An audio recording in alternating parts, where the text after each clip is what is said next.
السلام عليكم ورحمة الله وبركاته. إن الحمد لله نحمده ونستعينه ونستغفره ونعوذ بالله من شرور أنفسنا ومن سيئات أعمالنا.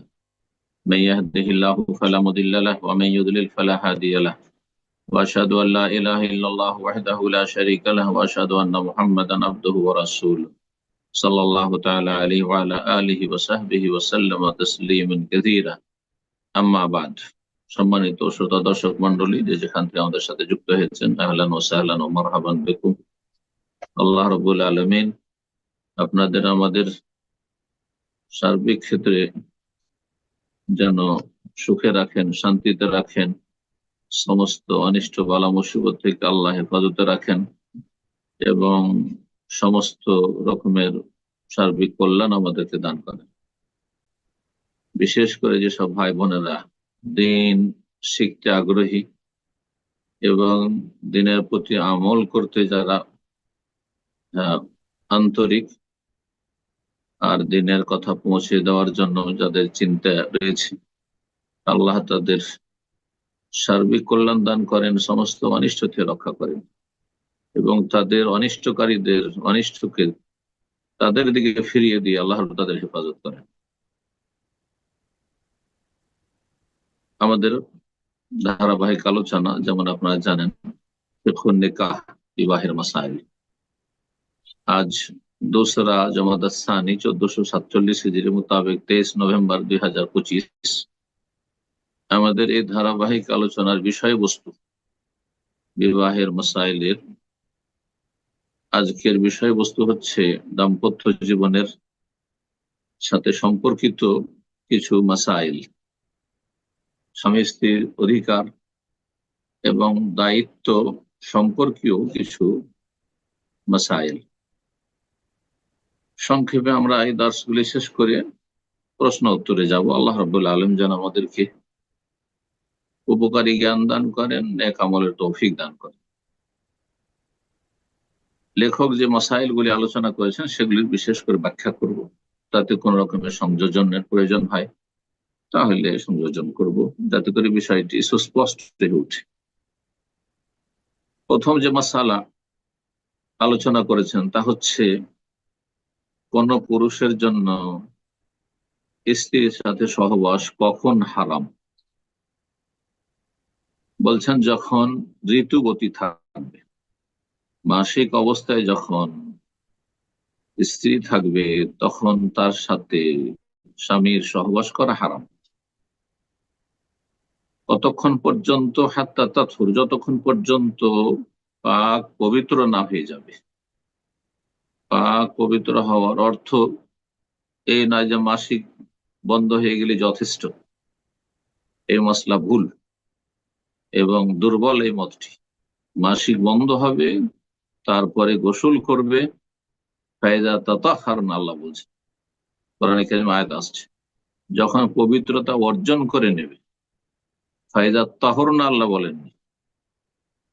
যদি শুধু তাহর না বলতেন যে পাক হয়ে যাবে, মানে মাসিক বন্ধ হয়ে গেছে, পবিত্রতার সময় চলে এসছে। কিন্তু আল্লাহ ফায়দা তাতাহহারনা, যখন পবিত্রতা অর্জন করে নেবে। মাসিক বন্ধ হয়ে গেলেও নাপাক অবস্থায় রয়েছে যতক্ষণ একজন ঋতুবতী মহিলা গোসল না করেছে। ফায়দা তাতাহহারনা, যখন পবিত্রতা অর্জন করে নেবে তোমার স্ত্রী, ফাতুহুন্না মিন হাইসু আমারাকুমুল্লাহ, তখন তাদের কাছে আগমন করতে পারো, কিন্তু আল্লাহ রাব্বুল আলামিনের যেমন দিক নির্দেশনা রয়েছে। জি, স্থানের ক্ষেত্রে যে দিক নির্দেশনা রয়েছে সেভাবে যেতে হবে। আপনি খেয়াল খুশি স্থান চয়েস করলে হবে। জি।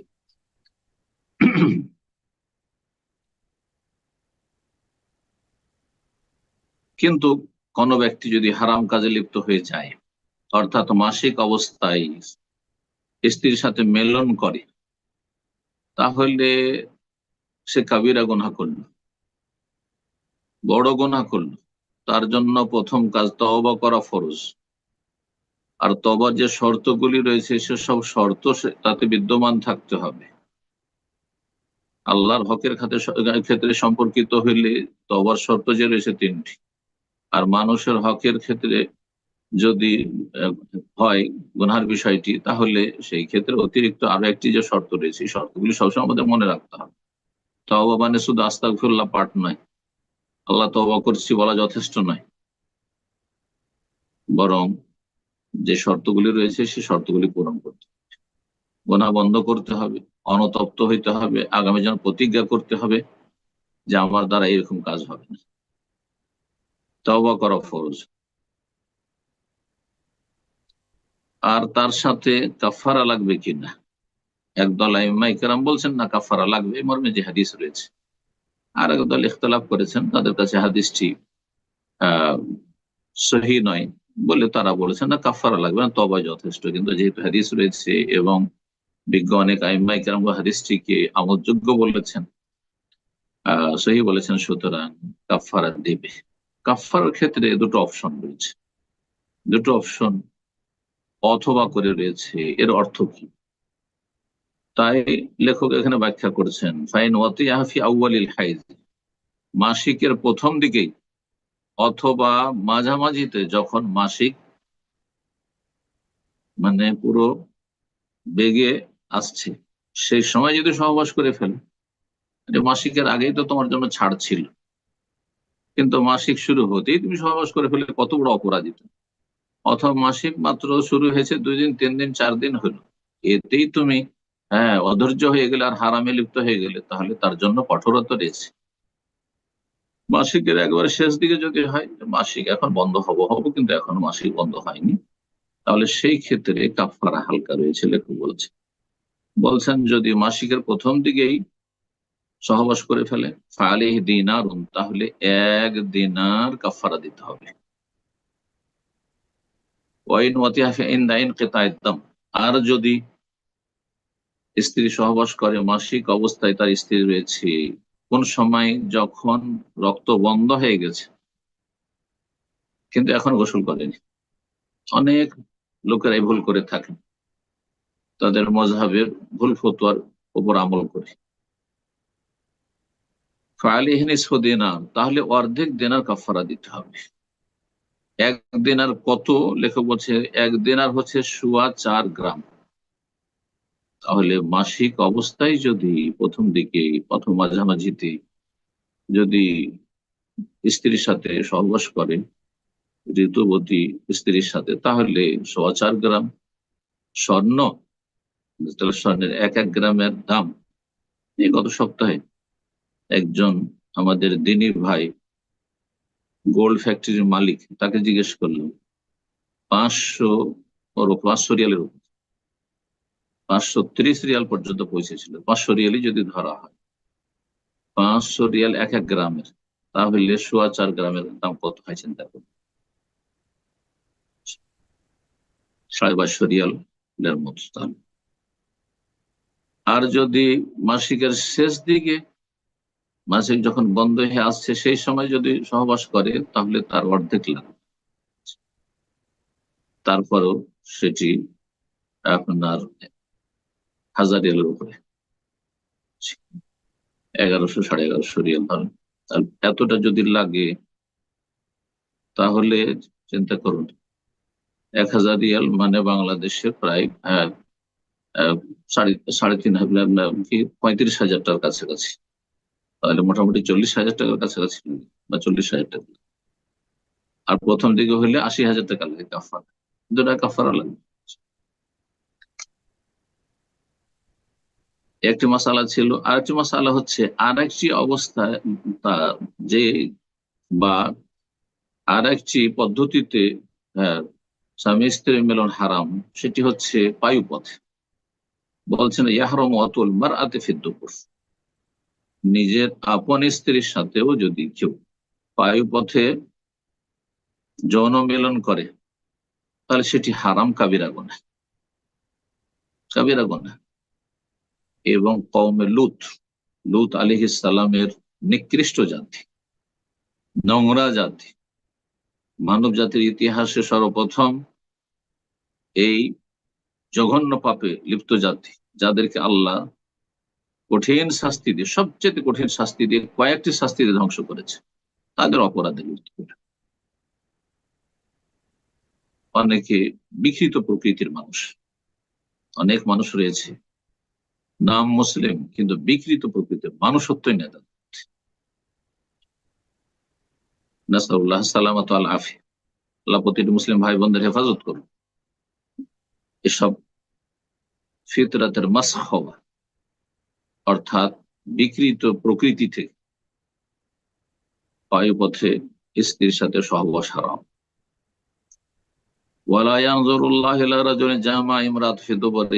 আল্লাহর রহমতের দৃষ্টিতে বিচার দিবসে হাসর মাঠে তাকাবেন না এমন জঘন্য পুরুষের দিকে, এমন পাপিষ্ঠ পুরুষের দিকে যে তার স্ত্রীর সাথে বায়ুপথে মিলন করে।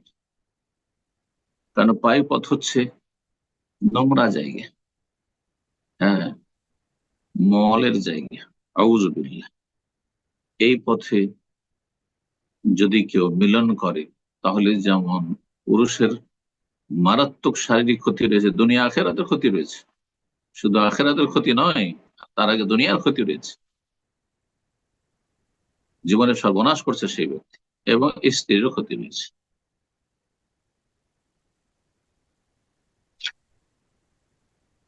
তারপরে লেখক বলছেন, কোন মহিলা যখন মাসিক থেকে পাক পবিত্র হয়ে যাবে এবং রক্ত বন্ধ হয়ে যাবে, তারপরে গোসল করার পরেই তার সাথে সহবাস জায়েজ হবে। বলছে জাযালে যাওজেহা ওয়াতউহা বাদান তাকতাসিল, গোসল করার পরে স্ত্রী, ঋতুবতী স্ত্রীর গোসল করার পরে তার সাথে মিলন জায়েজ হবে।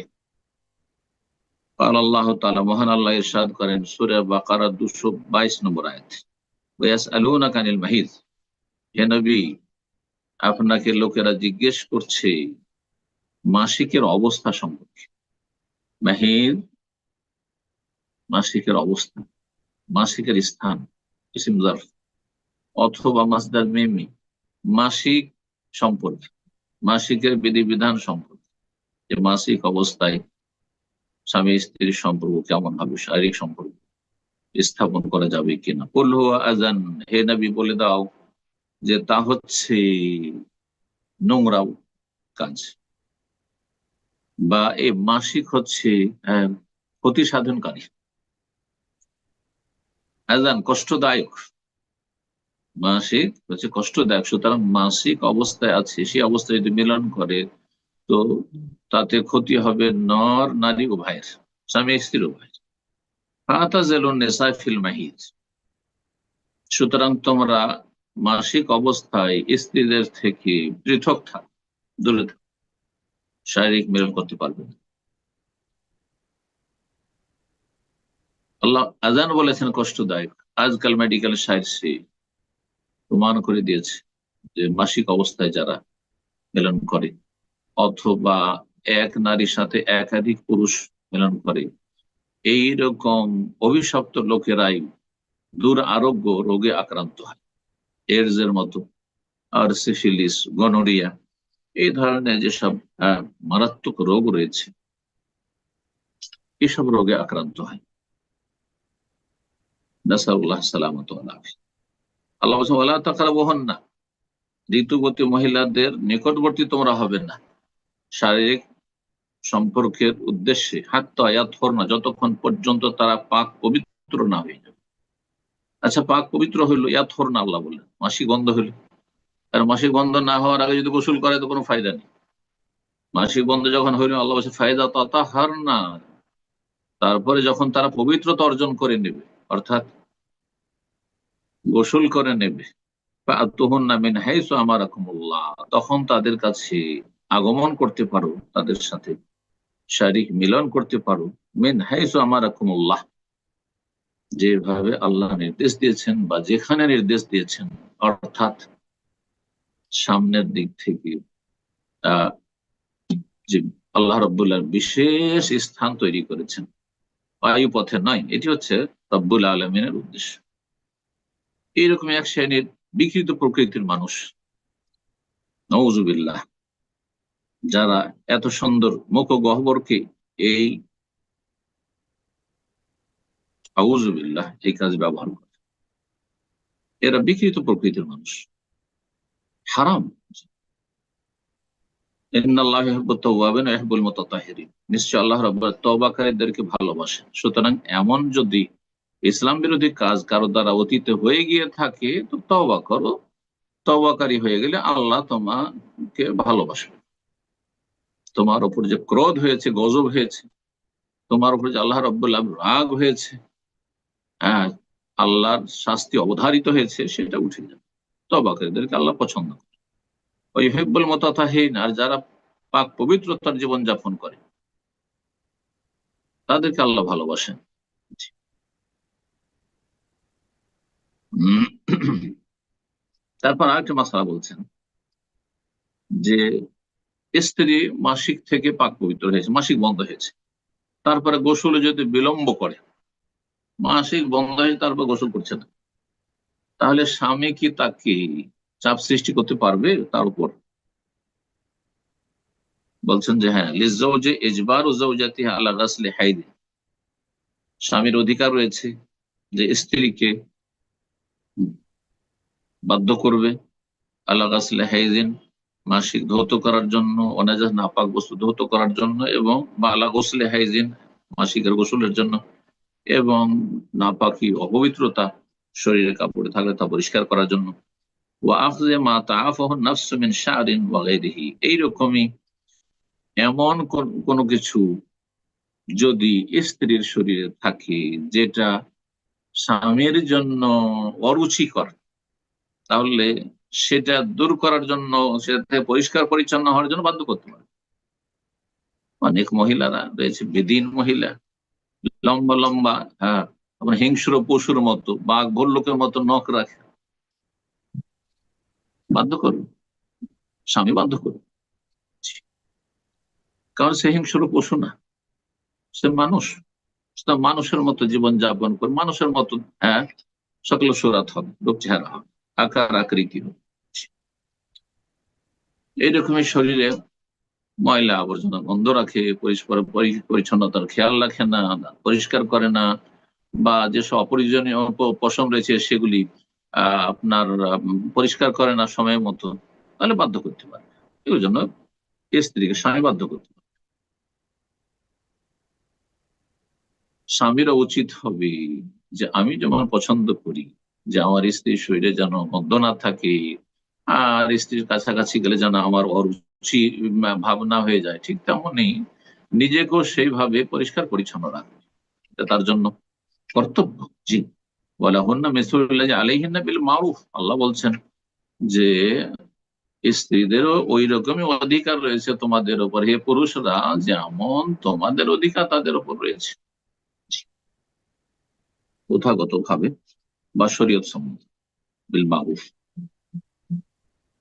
তারপরে আর একটি মাসআলা উল্লেখ করেছেন লেখক, তা হচ্ছে যে স্বামী স্ত্রী মিলনের সময় কি বীর্য গুপ্তাঙ্গের বাইরে বীর্যপাত করতে পারবে কিনা, কিসের জন্য? যাতে করে তাড়াতাড়ি গর্ভধারণ না করে, এটা করতে পারবে কিনা। আজল করা, আরবি ভাষায় যে আজল বলা, স্বামী স্ত্রীর মিলন হলো আর বীর্যপাতের সময় বাইরে বীর্যপাত করলো, এটি জায়েজ কিনা। বলছে ইয়াজুজু লিররাজুলি আন ইয়াজিলা মাআহু আনিল মারআত, পুরুষের জন্য জায়েজ আজল করা, অর্থাৎ বাইরে বীর্যপাত করা সহবাসের সময়, সহবাসের শেষে, কিন্তু ওয়াতারকুল আজলে আউলা, এটা না করে হচ্ছে বেশি উত্তম, না করে হচ্ছে বেশি উত্তম। তারপর আরেকটি বিষয় লেখক এখানে উল্লেখ করেননি, যেটা উল্লেখ করার প্রয়োজন রয়েছে, তা হচ্ছে যে স্বামী স্ত্রী মিলনে যেমন আপনি স্ত্রী সম্ভোগ করছেন, তেমন একজন নারী স্বামী সম্ভোগ করবে, তারও সে অধিকার রয়েছে। সুতরাং স্ত্রীর সম্মতি ছাড়া এ আজল করা যায় না। স্ত্রী যদি সম্মতি না থাকে, সে বলে না এতে আমার যতটা চাহিদা রয়েছে সেটা পূর্ণ হচ্ছে, অসম্পূর্ণ থেকে যাচ্ছে, তাহলে আপনি এটা করতে পারবেন না, তার অসম্মতিতে আপনি এটা করতে পারবেন না। কিন্তু আজকাল যে সব বিকল্প ব্যবস্থা রয়েছে, যেমন আপনার কন্ডম ব্যবহার করা, এটি জায়েজ রয়েছে, কিন্তু উদ্দেশ্য কি এটা দেখতে হবে। জি, উদ্দেশ্য যদি জায়েজ হয় তাহলে জায়েজ, আর যদি উদ্দেশ্য যদি অসৎ হয় তাহলে জায়েজ না। স্থায়ী ভাবে আপনি এরকম করতে থাকবেন, কন্ডম ব্যবহার করতে থাকবেন যাতে করে আর বাচ্চাই না হয়, না, এটা জায়েজ না। বাচ্চা নাই নাই হয় জায়েজ। বাচ্চা হলে অভাব চলে আসবে, তকদিরের প্রতি আপনার ঈমান নেই, আপনি রিজিক দাতা হয়ে বসে আছেন, সেই জন্য আপনি এটা করছেন, তাও জায়েজ নাই। আকীদায় আপনার ত্রুটি রয়েছে, তকদিরের প্রতি ঈমানে আপনার ত্রুটি রয়েছে। অভাব চলে আসবে, খাওয়াতে পারবো না, হ্যাঁ, দারিদ্রের ভয়ে যদি এরকম করেন তো জায়েজ না। কিন্তু যদি স্ত্রীর শরীর স্বাস্থ্যের লক্ষ্য করে, এবং যে বাচ্চা আছে, আগের বাচ্চা আছে, সেটার শরীর স্বাস্থ্যের দিকে লক্ষ্য করে, সেটা প্রতিপালনের দিকে লক্ষ্য করে, আচ্ছা বাচ্চাটা 3 বছর 4 বছর হয়ে যাক, সেই জন্য একটু গ্যাপ দিচ্ছি, আর এই জন্য আমি এখানে আজল করছি, আহ, বাইরে বীর্যপাত করছি, অথবা আপনার কন্ডম ব্যবহার করছি, তো জায়েজ রয়েছে, জায়েজ রয়েছে। তবে সেটা না করাই উত্তম। কেন না করা উত্তম? এই জন্য যে বেশি ছেলে মেয়ে নেওয়া হচ্ছে উত্তম। আর আপনি যদি অস্থায়ী ভাবে আপনি বাচ্চা না নিতে চান, তাহলে অনুত্তম কাজ করছেন না, জায়েজ কোনো কাজ করছেন না। স্থায়ী ভাবে ছেলে মেয়ে বন্ধ করা জায়েজ নয়, কিন্তু অস্থায়ী ব্যবস্থা নেওয়া, প্ল্যানিং করা, যে আমার একটা বাচ্চা থেকে আরেকটা বাচ্চার মাঝে যেন 3 বছর 4 বছর গ্যাপ হয়, বা সিজার হয়েছে সুতরাং এতে 5 বছর গ্যাপ হয়, হ্যাঁ, যাতে করে ঝুঁকি বেশি না থাকে বা ক্ষয়ক্ষতির আশঙ্কা না থাকে, বা দুর্বলতা রয়েছে, শরীর স্বাস্থ্যের দিকে লক্ষ্য রেখে জায়েজ রয়েছে। কিন্তু চিরতরে বন্ধ করা জায়েজ হবে শুধুমাত্র এক অবস্থায়, যে অবস্থায় দেখছেন যে যদি আমি এটা সম্ভাব্য, এটা যেটা আসবে আগামীতে আসতে যাচ্ছে, হয়তো সম্ভাবনা রয়েছে, সেটা সম্ভাব্য, সেটাকে নিতে গিয়ে যার জীবনটা নিশ্চিত, অর্থাৎ আপনার স্ত্রীর জীবনটা প্রাণ ঝুঁকিতে রয়েছে, তখন স্থায়ী বন্ধ করা জায়েজ রয়েছে। এজন্য যদি ইমানদার মুসলিম বিশেষজ্ঞ চিকিৎসক বলে যে এই এই নারী যদি গর্ভধারণ করে তাহলে তার প্রাণনাশ ঘটবে, তাকে বাঁচানো যাবে না, দুইজন যদি ইমানদার, কাফের নয়, আর মুসলিমের সাথে সাথে ধার্মিক মুসলিম, আল্লাহ পরকাল বলে ভয় আছে, আল্লাহর কাছে জবাব দিতে হবে, মিথ্যা কথা বলে মিথ্যা রিপোর্ট দিলে, এমন হইতে হবে। হ্যাঁ, বেদিন ডাক্তার হইলে হবে না, সেকুলার ডাক্তার হইলে হবে না, দুনিয়াদার পেট পূজারি ডাক্তার হইলে হবে না। জি, তো এরকম যদি বলে তাহলে তখন আপনার জন্য স্থায়ী বন্ধ করা যায়। তো বলছেন যে বাইরে বীর্যপাত করা জায়েজ রয়েছে, কিন্তু যেমনটা বললাম যে স্ত্রী সম্মত।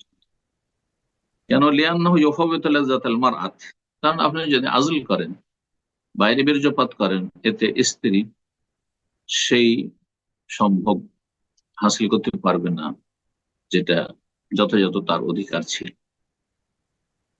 তার সাথে বেশি বেশি সন্তান নেওয়া হচ্ছে উত্তম। বেশি বেশি সন্তান নেওয়া ফরজ নাই, কিন্তু অনেকে বিষয়টি বুঝেন না। নবী সাল্লাল্লাহু আলাইহি ওয়াসাল্লামের হাদিস পড়ে দিল, তর্জমা করে দিল, হ্যাঁ, তাজাওয়াজুল ওয়াদুদ আল ওয়ালুদ, তোমরা বিয়ে শাদী করো এমন নারীকে যে প্রেমময়ী, ভালোবাসার আহ, দিতে পারে, নিতে পারে, প্রেমময়, আল ওয়াদুদ আল ওয়ালুদ, বেশি বেশি সন্তান দিতে পারে, বিয়ে করো। তো এই আমরিল ওয়াজুব নয়, এটি ওয়াজিব হুকুম নয় নবী সাল্লাল্লাহু আলাইহি ওয়াসাল্লাম, আবশ্যক নয়, বরং এটি মুস্তাহাব। বেশি বেশি সন্তান না হচ্ছে ভালো, মুস্তাহাব, যদি কোনো বাধা না থাকে, শারীরিক বাধা আপনার স্ত্রীর নেই, আর এত অভাবী না যে আপনি একেবারে কোনো মাধ্যম দেখছেন না, আপনি আপনার কাছে কোনো মাধ্যম সোর্স দেখছেন না, এমনও না, তাহলে আল্লাহর উপর ভরসা করেন, বেশি বেশি ছেলে মেয়ে নেন। কারণ বাস্তবে আমরা দেখতে পাচ্ছি, এবং কোরআন এবং সুন্নাহ ওহী বলছে, আল্লাহ এবং রাসূলের বাণী স্পষ্ট করে যে যত বেশি আল্লাহর বান্দা দুনিয়াতে আসবে, তত বেশি রিজিকের দ্বার প্রশস্ত হবে। ইন্নামা তুনসারুনা তুরজাকুনা বিদুআফাইকুম, রাসূলুল্লাহ সাল্লাল্লাহু আলাইহি ওয়াসাল্লাম হাদিস, যে তোমাদেরকে রিজিক দেওয়া হয় এবং সাহায্য করা হয় তোমাদের দুর্বলদের ওসিলায়। দুর্বল হচ্ছে এই কচিকাঁচা শিশুরা যারা পৃথিবীতে আসতে যাচ্ছে, দুর্বল হচ্ছে নারীরা, দুর্বল হচ্ছে বৃদ্ধরা, হ্যাঁ মা বাবা যখন বার্ধক্যে চলে যায় এরা দুর্বল, দুর্বল হচ্ছে সমাজের যে কোনো দুর্বল ব্যক্তি, হ্যাঁ দুস্থ ব্যক্তি, অথবা আপনার শারীরিক দিক থেকে দুর্বল, প্রতিবন্ধী ইত্যাদি, তাদের ওসিলাতে আমাদের যারা সুস্থ, যারা পয়সাওয়ালা, যারা সচ্ছল, যারা সব দিক থেকে ভালো আছেন, সুখে আছেন মোটামুটি, তাদেরকে রিজিক দেওয়া হয় দুর্বলদের ওসিলায়। নবী সাল্লাল্লাহু আলাইহি ওয়াসাল্লাম বলেছেন, অত্যন্ত গুরুত্বপূর্ণ কথা। বেশি বেশি ছেলে মেয়ে হইলে আরো বেশি বরকতের দ্বার খুলবে, এতে কোনো সন্দেহ নেই। এটি আমাদের ঈমান, এটি আমাদের ইয়াকিন। জি। আর এর ভিন্ন যদি আপনার কোন রকমের আশঙ্কা থাকে যে কে জানি ছেলে মেয়ে হলে খাওয়াইতে পারবো কি পারবো না, তাহলে আপনার বরকত ধীরে ধীরে কমে যাবে। কারণ আল্লাহ বলছে তোর তো প্রয়োজন নেই বেশি, যতটা প্রয়োজন ততটাই দেবো, তার বেশি দেবো না। বা সেখানে আল্লাহ দ্বারকে সংকুচিত করে দেবে। বেশি বেশি ছেলে মেয়ে নেওয়া উত্তম, ফজিলতের, মুস্তাহাব, সুন্নাহ খুব বেশি বলা যায়, কিন্তু ওয়াজিব, ফরজ নয়। জি, মাসালাটি ভালো করে লেখক তারপরে বলছেন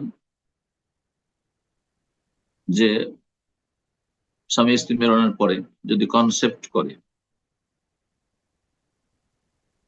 আর সেটা 40 দিনের ভিতরে থাকে, আর আপনি যদি মনে করেন যে বাচ্চা নেব না, তাহলে সেটা নষ্ট করা জায়েজ রয়েছে। ইউবাহু লিউযরিন, কিন্তু যদি কোনো ওজর থাকে যা বা প্রয়োজন থাকে, বলছে ইলকাউ নুতফাতি ক্বাবলা 40 ইয়ামান, 40 দিন পুরা হওয়ার আগে হলে সেটা জায়েজ রয়েছে। বেদাওয়াইন মুবাহিন, জায়েজ কোন ওষুধ দিয়ে, বৈধ ওষুধ দিয়ে, কিন্তু অনুমতি নিতে হবে স্বামীর, বেশারতে ইযনি যৌজ, কারণ ছেলে মেয়ের নেওয়া হচ্ছে স্বামীর অধিকার। স্ত্রী যদি এমনটা করে তাহলে স্বামীর অনুমতি নিতে হবে। বা তার সাথে আদম তদারুরি যৌজা, স্ত্রী শারীরিক ভাবে ক্ষতিগ্রস্ত যেন না হয়, যে 40 দিনের কনসেপ্ট করে 40 দিন হয়েছে আর বাচ্চা নষ্ট করতে গিয়ে স্ত্রীর শরীর স্বাস্থ্য দুর্বল হয়ে গেল বা রক্তক্ষরণ হয়ে গেল, এমন যেন না। ওয়ালা ইয়াজুজ ইসকাতু খাওফান মিন কাসরাতিল আওলাদ, কিন্তু অ্যাবর্শন করা জায়েজ নয় এই 40 দিনের ভিতরে হলেও, যদি এই আশঙ্কায় হয় যে না বেশি ছেলে মেয়ে হলে বিপদ আছে, মানুষ করতে পারবো না, খাওয়াতে পারবো না, তাহলে জায়েজ না অবশ্য, যদিও সেটা 40 দিনের ভিতরে হয়। আও আজজান আন মাশিয়াতি আও তারবিয়াতিহি, আজজান আন মাইশাতিহি আও তারবিয়াতিহি, অথবা এদের খরচা চালাতে পারবো না, এদের প্রতিপালন করতে পারবো না। এক শ্রেণীর বেদিন মহিলা পুরুষরা বলে যে শুধু হ্যাঁ গরু ছাগলের মতো জন্মে দিলে হবে, বাচ্চা জন্মে দিলে হবে। মনে হচ্ছে যে কত না, হ্যাঁ কত না উন্নত করবে ছেলে মেয়েদেরকে। দেখেন এদের অশান্তির শেষ নেই, বার্ধক্যে গেলে এদের কিন্তু অশান্তির শেষ নেই। কিন্তু যত ধার্মিক লোকের রয়েছে তারা সবাই আলহামদুলিল্লাহ বার্ধক্য গেলে সম্মানিত এবং মানসিক, শারীরিক, পারিবারিক সব দিক থেকে শান্তিতে আছে। কোন আলেমকে, কোন পরহেজগারকে, কোন আল্লাহ আল্লাহ মানুষকে, ভালো মানুষকে, যে ইমানি ইসলামী তরবিয়ত করেছে ছেলে মেয়েদের, হ্যাঁ এমন পরিস্থিতির সম্মুখীন হইতে হয় না, এমন দুর্দিনের সম্মুখীন হইতে হয় না যে বৃদ্ধাশ্রমে চলে যেতে হবে। কিন্তু বড় বড় ডাক্তার, ইঞ্জিনিয়ার, আর বড় বড় নেতা, আর বড় বড় পয়সাওয়ালা, তাদের শেষখানে জায়গা হয় বৃদ্ধাশ্রমে, না হয় ফুটপাথে, বাড়ি থেকে বের করে দিচ্ছে। নাসাউল্লাহ সালামত ওয়াল আফিয়া। সর্বশেষ মাসালা লেখক বলছেন যে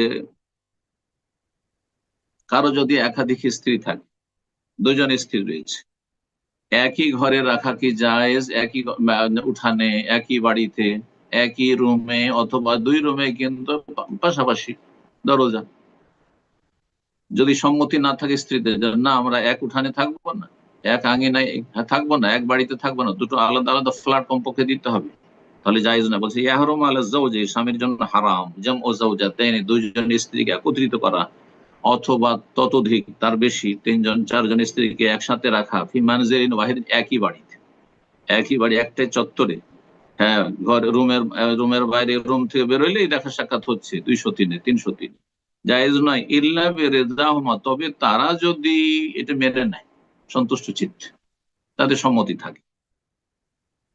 তারপরে সফর করার ক্ষেত্রে, হ্যাঁ, ইচ্ছা মতো একজনকে নিয়ে চলে গেল, বিদেশ যাবেন আপনি, একজনকে নিয়ে চলে গেলেন, আপনি প্রবাসে থাকেন, একজনকে নিয়ে আরেকজনকে দেশেই রেখে দেন, এটিও জায়েজ নয় ইল্লা বিকরাতিন, করা করতে হবে আপনাকে, লটারি করতে হবে, যার নাম উঠবে তাকে নিয়ে। নবী সাল্লাল্লাহু আলাইহি ওয়াসাল্লাম সফরে যখনই যেতেন তাই করতেন।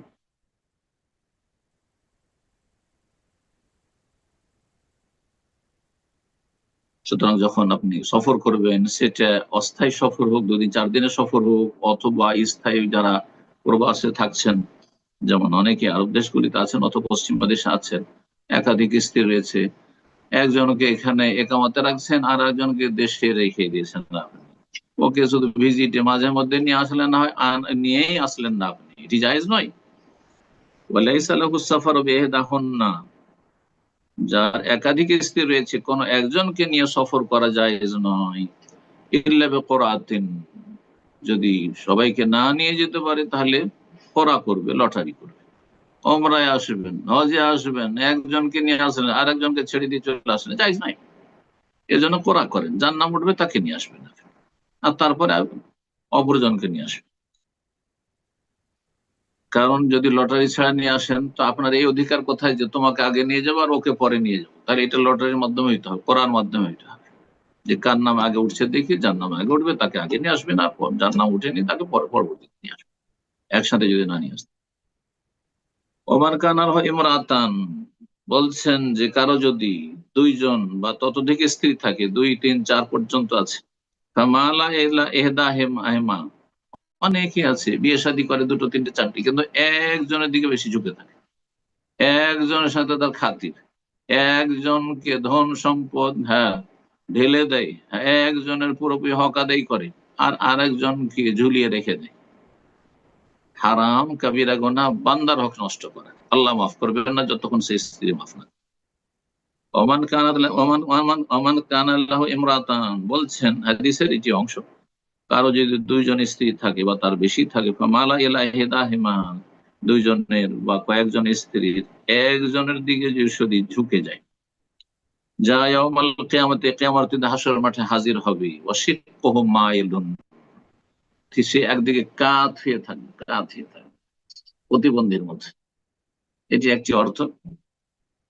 আর একটি রয়েছে ওয়াশিক্কুহু সাকিতুন, অর্থাৎ একদিকে তার গোস্ত থাকবে না, হাড় হাড্ডি দেখা যাবে, একদিকে পাঞ্জরার হাড় হাড্ডি দেখা যাবে, গোস্ত থাকবে না। নাসাউল্লাহ সালামাত ওয়াল আফিয়া। আল্লাহ রাব্বুল আলামিন যাদেরকে একাধিক স্ত্রী দিয়েছেন তাদেরকে সুবিচার কায়েম করা তৌফিক দান, সমস্ত অন্যায় থেকে, জুলুম অত্যাচার থেকে বেঁচে থাকার তৌফিক দান, যথাযথ হক আদায় করা তৌফিক দান। আর এই ক্ষেত্রে মনে রাখবেন, শুধু একটি ক্ষেত্রে ছাড় রয়েছে, সেটা হচ্ছে মায়া ভালোবাসার ক্ষেত্রে। ভালোবাসার ক্ষেত্রে মানুষ অনেক সময় আহ চেয়েও পারে না, কারণ ভালোবাসা রব্বুল আলামিনের পক্ষ থেকে কারোর সাথে কম, কারোর সাথে বেশি, সমান করা সম্ভব নয়। এই ক্ষেত্রে শরীয়তে ছাড় রয়েছে। নবী করিম সাল্লাল্লাহু আলাইহি ওয়াসাল্লাম সবচেয়ে বেশি ভালোবাসতেন আয়েশা রাদিয়াল্লাহু তাআলা উম্মুল মুমিনিন। নবী সাল্লাল্লাহু আলাইহি ওয়াসাল্লাম পালা বন্টনের ক্ষেত্রে সমান সমান করতেন, প্রত্যেকের ঘরে একদিন একদিন করে, সে বয়সিকা হোক আর অল্প বয়সী হোক, আর সুন্দরী হোক আর সুন্দরী নাই হোক, সবার জন্য একদিন একদিন করে পালা নির্ধারণ করতেন। আর বলতে আল্লাহ হাজা কাসমি ফিমা আমলেক, হে আল্লাহ, এটি হচ্ছে আমার পক্ষ থেকে ভাগ বন্টন করে দেওয়া, পাল্লা নির্ধারণ করা, যেটার আমি মালিক, আমি করতে পারি, আল্লাহ করেছি তোমার হুকুম। ফালা তালুমনি ফিমা তামলিক ওয়ালা আমলিক, সুতরাং আমাকে তুমি পকড়াও করিও না, তিরস্কার করিও না, ভর্ৎসনা দিও না, হাসর মাঠে ধরিও না, ফিমা তামলিক, এমন বিষয়ে যে বিষয়ের মালিক একমাত্র তুমি, ওয়ালা আমলিক, আমি তার মালিক না। সেটি হচ্ছে ভালোবাসা। ভালোবাসার ক্ষেত্রে যদি স্ত্রীর মাঝে কম বেশি হয়ে যায়, কারো উপর একটু বেশি মায়া, কারো উপর কম, কিন্তু একেবারে মায়া নেই, হ্যাঁ, একেবারে দেখতে পারেন না, এটা হারাম, জায়েজ নেই। ভালোবাসাতে সামান্য কিছু কম বেশি হতে পারে, কিন্তু তাই বলে আপনি এমন পার্থক্য করবেন ভালোবাসায় যে যেটা, হ্যাঁ, জুলমের পর্যায়ে চলে যায়, সেটি জায়েজ নয়। সেটা আপনার এখতিয়ারে আছে, হ্যাঁ, আপনার স্বাধীনতার আওতাতে আছে। আল্লাহ বুঝার তৌফিক দান করেন এবং আমলের তৌফিক দান করেন। সমস্ত রকম অনিষ্ট বালা মুসিবত থেকে, দিন দুনিয়ার সমস্ত রকমের বিপদ আপদ থেকে আল্লাহ রাব্বুল আলামিন যেন হেফাজতে রাখেন, এবং আল্লাহ রাব্বুল আলামিন সর্বক্ষেত্রে দিনের প্রতি আমল করার তৌফিক দান করেন। সুবহান রাব্বিকা রাব্বিল ইজ্জাতি আম্মা ইয়াসিফুন ওয়া সালামুন আলাল মুরসালিন ওয়ালহামদুলিল্লাহ।